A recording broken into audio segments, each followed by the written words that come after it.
Unmasking Child Protective Services. Think of Child Protective Services, what comes to mind? Maybe a heroic agency rescuing kids from danger, right? Well, hold on. The reality is way more complicated. CPS is supposed to protect children. That's the whole point. But what happens when the system designed to protect harms instead? We've all heard the horror stories. Families torn apart over a misunderstanding. Kids lost in a system that's supposed to care for them. The truth is, CPS walks a tightrope, balancing the rights of parents with the safety of children. But sometimes that balance tips, and the consequences can be devastating. It's easy to judge from the outside, to point fingers and say, they should have known better. But the truth is, CPS operates in a world of limited resources and impossible choices. Caseworkers are often overworked and underpaid, facing heartbreaking situations every single day. It's a tough job, no doubt. But that's no excuse for failing the very children they're sworn to protect. The system is broken, let's be honest about that. But fixing it, that's not going to be easy.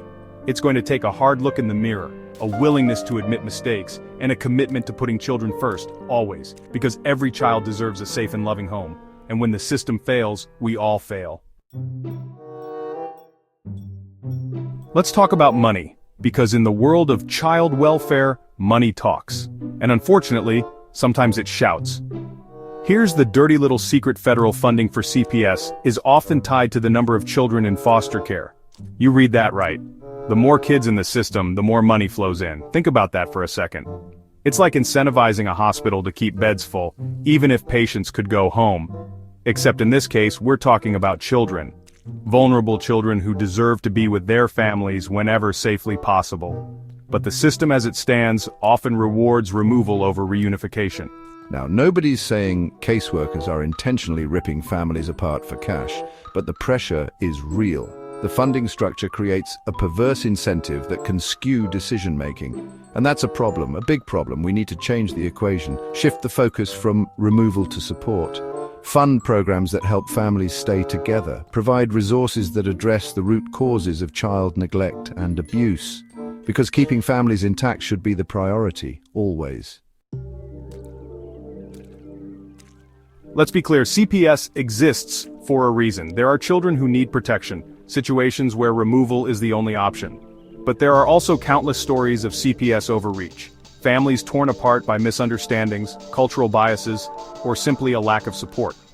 Take the case of Sarah, a single mother reported to CPS because her child's Tourette's syndrome was mistaken for abuse, or the family investigated because their child's ADHD medication was deemed excessive. These are not isolated incidents. They highlight a system that can be quick to judge, slow to understand, and even quicker to separate. Then there are the children lost in the system, kids who go missing from foster care, children abused or neglected by the very people entrusted with their care. It's a horrifying reality that we can't afford to ignore.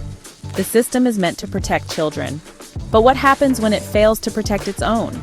We need accountability, transparency, and a commitment to righting the wrongs that have devastated too many lives. So, where do we go from here? How do we fix a system so deeply flawed? It won't be easy. But we have to start somewhere. First, let's talk about funding. We need to flip the script. Reward family preservation over foster care. Invest in community-based programs that provide support and resources to families in need, because strong families are the foundation of a strong society. Second, let's empower caseworkers. Provide them with the training, resources and support they need to make informed decisions.